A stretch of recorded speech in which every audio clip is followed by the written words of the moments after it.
Over the past few hours, President Donald Trump has raised his tone again towards Tehran and pushed back against the wave of rumors.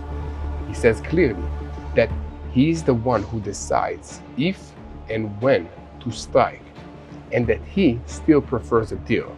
And at the same time, the United States keeps moving heavy forces into the region, and the message on the ground is becoming tangible.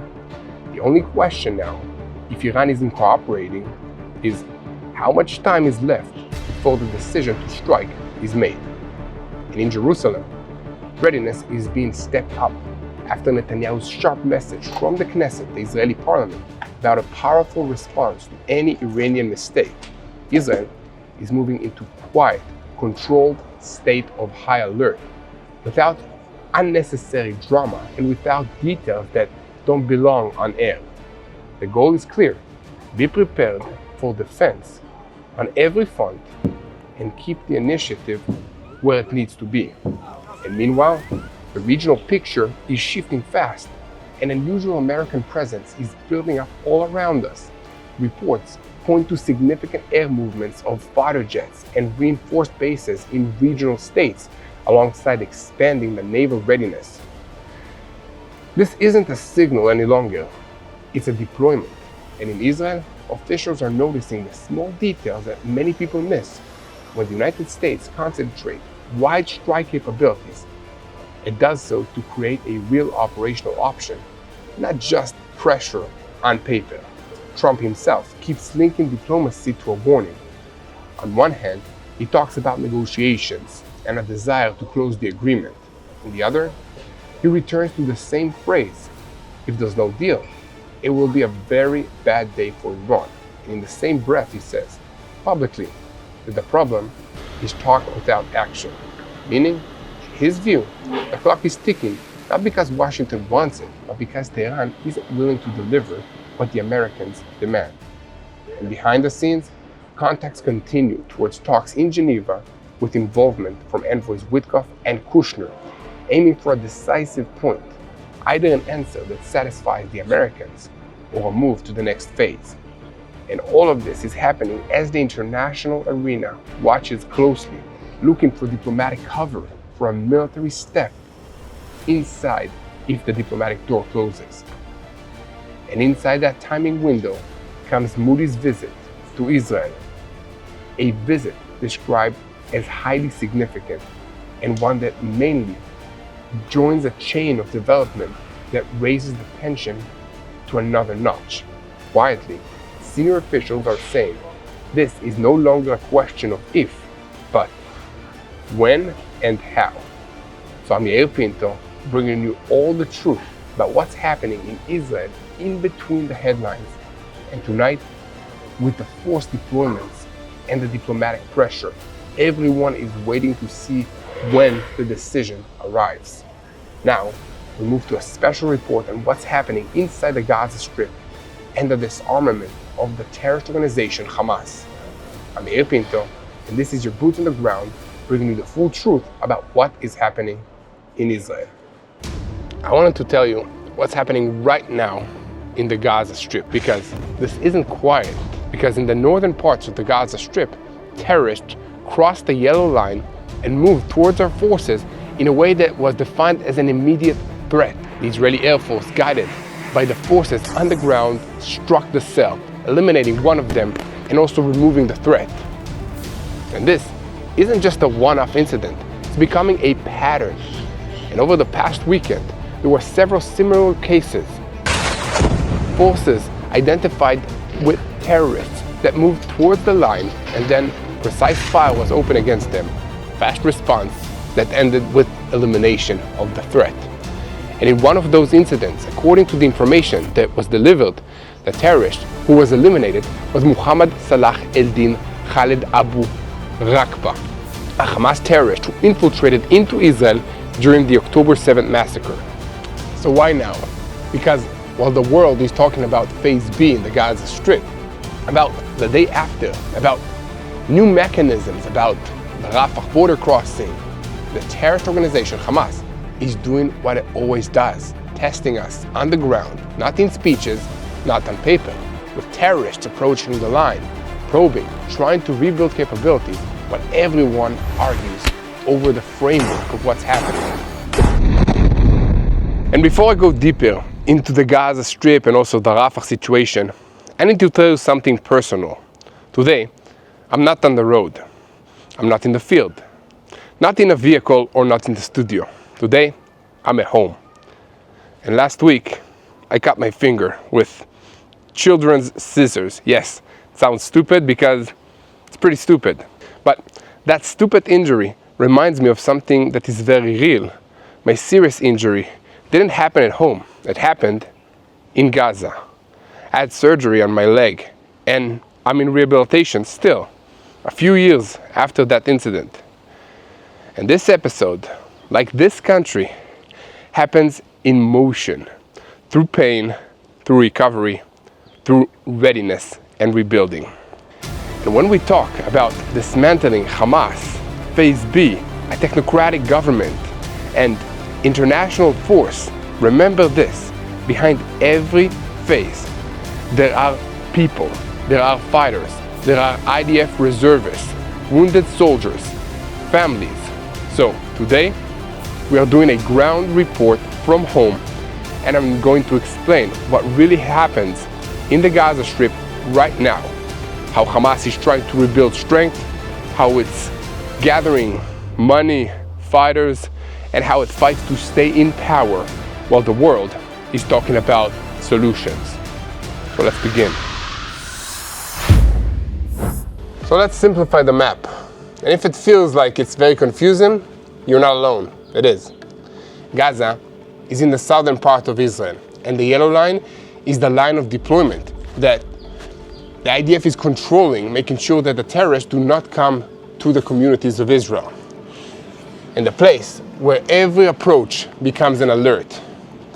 In Rafah, that is the southern gateway between Egypt and the Gaza Strip. It's the crossing and the corridor where people and also mechanisms are operating and moving.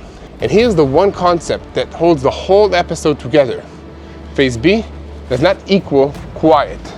Phase B is a struggle over what will be built inside Gaza while we are trying to stop what Hamas is building underneath the surface.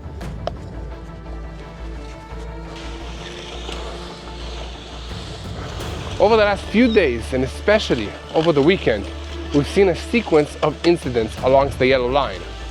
Forces identified terrorists approaching in a way that was defined as an immediate threat.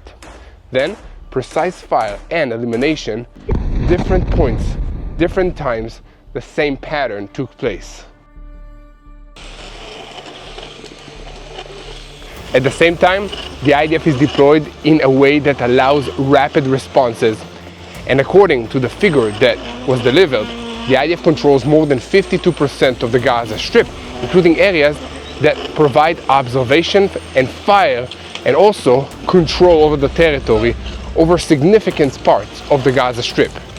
Now connect that to Phase B of this deal. While Hamas creates friction at the line, the yellow line, there's also an international civilian movement that's happening. Rafah is operating in a limited way under an international mechanism and a coordination with Egypt with defined daily caps and screening procedures. And here's the key. This line and the incidents on it are not a glitch. They are a language. Hamas is trying to learn how fast we respond, how clear the message is, and how much Phase B gives it breathing room. And that's where the unresolved tension begins. The world talks about civilian alternatives, technocrats, international forces, frameworks, but on the ground, Hamas behaves like Hamas, touching the fence, rebuilding, and fighting for survival as the ruling power of the Palestinians in Gaza. I want to share something that is very real that's happening in Israel, something that is rooted in the ground, in the land, and in our hearts. The Rebuild Israel campaign continues. It's bringing back life to Israel's northern communities. Along Israel's northern border, there is an area that is marked by war, displacement, and loss. We are planting an apple orchard in that place not as a symbol for a single moment, but as part of a long-term commitment to rebuild what was damaged. This orchard is more than agriculture. It creates jobs for local families. It helps communities return and rebuild. And it sends a clear message to the people of Israel: you are not alone. When you donate, you are not just giving, you are rebuilding. Your support puts trees in the ground, resources, livelihoods, and transforms land that was scarred by war into a land that grows again. This is how renewal takes root. This is how Israel rebuilds after wars. Join us in restoring the North and strengthening the future of the land of Israel. Go now to tbn.org/rebuildisrael or call 800-804-7895. Again, that's tbn.org/rebuildisrael or call 800-804-7895. Rebuild the land, restore hope, bless the future.